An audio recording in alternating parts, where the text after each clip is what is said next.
Kali ini kita akan membahas materi mengenai pemantulan cahaya pada cermin datar. Tentu ketika kalian ingin pergi ke sekolah, kalian ingin terlihat lebih baik gitu ya. Kalian ingin rapi, kalian melihat bayangan kalian di cermin, kemudian mengecek penampilan kalian. Nah, bagaimana kita bisa melihat bayangan dalam cermin? Nah, ternyata itu terjadi akibat adanya pemantulan cahaya yang menuju ke cermin. Nah, kita misalnya lihat contoh di sini. Misalnya saya punya seorang bayi yang sedang bercermin di sebuah cermin datar. Kalau kita lihat dari foto, terlihat ada dua bayi. Padahal sebenarnya ada satu bayi. Satu lagi itu merupakan bayangan yang dihasilkan pada cermin datar oleh karena adanya pemantulan cahaya. Gitu ya. Nah, bagaimana proses pembentukan cahaya terjadi? Nah, kita akan belajar pada video kali ini. Misalnya nih kita ingin melihat pembentukan suatu bayangan pada benda. Kita gambarkan di sini ada lantai ya. Kemudian saya punya cermin datar yang berwarna biru ini, itu merupakan cermin datar yang kita punya ya, ini cermin datar. Kemudian kita ingin menggambarkan bayangan sebuah benda. Bendanya gampang dulu aja, misalnya panah ya. Bayangan, kita akan membentuk bayangan yang dihasilkan pada cermin datar, bayangan si panah ini. Nah, bagaimana caranya? Kita akan menggambarkan terlebih dahulu sinar-sinar yang datang menuju cermin. Ingat, sinar datang itu menuju cermin hanya pada sisi depan cermin, yaitu sisi mengkilat cermin. Tidak mungkin datang dari dalam cermin, ya. Kita gambarkan sinar pertama, ya. Sinar pertama itu berasal dari bendanya. Ingat, sinarnya itu berasal dari bendanya. Misalnya nih, sinar datangnya bebas ya, sudutnya bebas. Nah, sinar ini datang dari bendanya. Tetapi bukan berarti bendanya itu selalu harus benda yang menghasilkan cahaya. Tidak juga. Sinar cahaya yang datang dari benda itu bukan berarti bendanya menghasilkan. Itu bisa saja hasil pantulan dari sumber lain. Misalnya saja lampu ya, ini lampu. Ini ada lampu. Kemudian dia memberikan sinar-sinar. Kemudian sinar itu menuju ke bendanya, kemudian benda itu dipantulin lagi. Menuju cermin gitu ya. Nah, kita akan lihat di sini, ini adalah sinar datang yang pertama. Kita akan menggambarkan sinar pantulnya. Gimana caranya? Kita gambarkan garis normal. Ingat, garis normal garis yang tegak lurus kepada cerminnya. Kemudian, ini adalah sudut datang. Ingat, sudut datang kita gambarkan sudut pantulnya itu harus sama gitu ya. Kira-kira sama nih. Ini sudut datangnya sama dengan sudut pantulnya ya. Kira-kira seperti ini.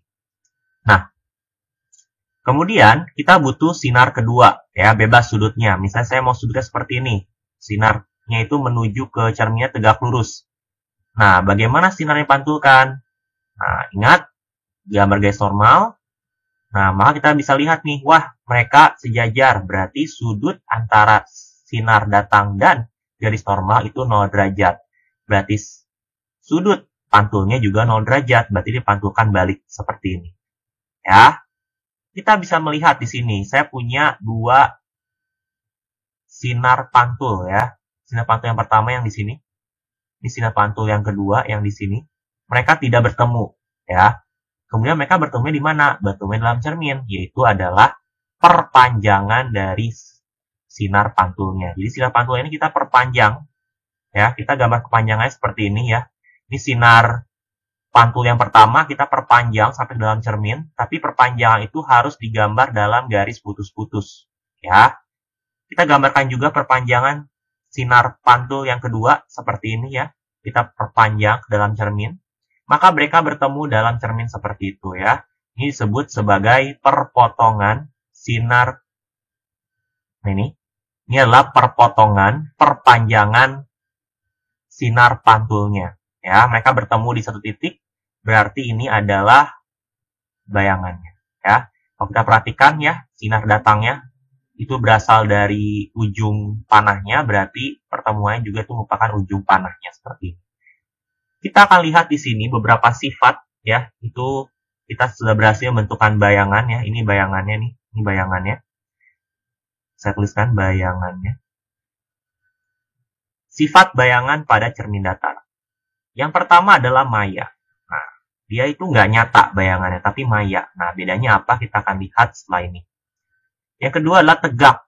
Tegak itu maksudnya apa? Tegak itu dia nggak kebalik. Kalau misalnya kita lihat ya, ujung panahnya di atas ini, bayangan pun ujung panahnya juga di sini. Kalau kalian bercermin, kepala kalian di atas, kaki kalian di bawah, bukan berarti bayangannya kakinya di atas, kepala di bawah. Enggak. Tapi dia tegak. Dan kebalik. Yang ketiga, jaraknya sama guys. Jadi misalnya nih, kalau misal jaraknya nih, ini jarak benda namanya, ini jarak benda.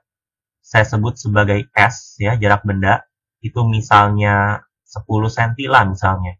Berarti jarak bayangannya, ya lambangnya itu S aksen, itu juga sama, 10 cm. Mereka memiliki jarak yang sama.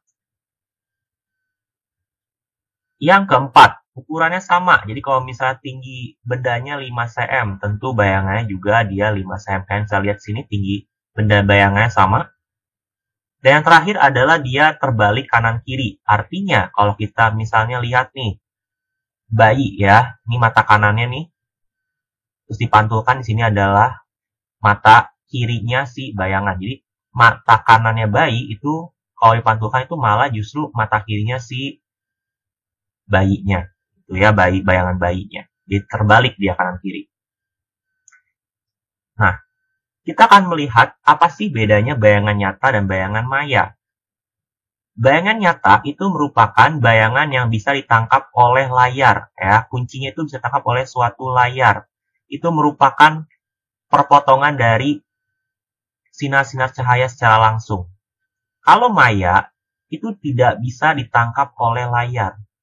Ya, tetapi dia terbentuk dari perpotongan perpanjangan sinar cahaya. Contoh, ini ya layar proyektor. Ingat, layar proyektor ini bayangan dihasilkan dari layar LCD ini ya. Itu dia bisa ditangkap oleh layar ya, ditangkap oleh layar. Berarti ini adalah bayangan nyata. Dia ditangkap oleh layar, bisa ditangkap oleh layar. Tetapi kalau kamu lihat dalam cermin ya, dalam lensa yang di sini tidak ada bayangan yang terbentuk. Jadi tidak bisa dilihat di dalam cermin, tapi dia bisa ditangkap oleh layar. Contoh bayangan maya, yaitu tadi ya pada cermin. Pada cermin itu kita bisa sini bayangannya. Dia itu tidak bisa ditangkap oleh layar, tetapi bisa dilihat di dalam cermin. Dia merupakan hasil dari perpotongan perpanjangan sinar cahaya. Ini perpotongan sinar cahaya. Perpotongan saya di sininya ya. Ini perpotongan perpanjangan sinar ya, sinar cahaya yaitu sinar pantulnya. Jadi ini adalah perpanjangan sinar pantulnya harus digambarkan secara titik-titik perpotongnya di sini, maka itulah terbentuk bayangannya. Jadi itulah konsep pada pemantulan cahaya pada cermin datar.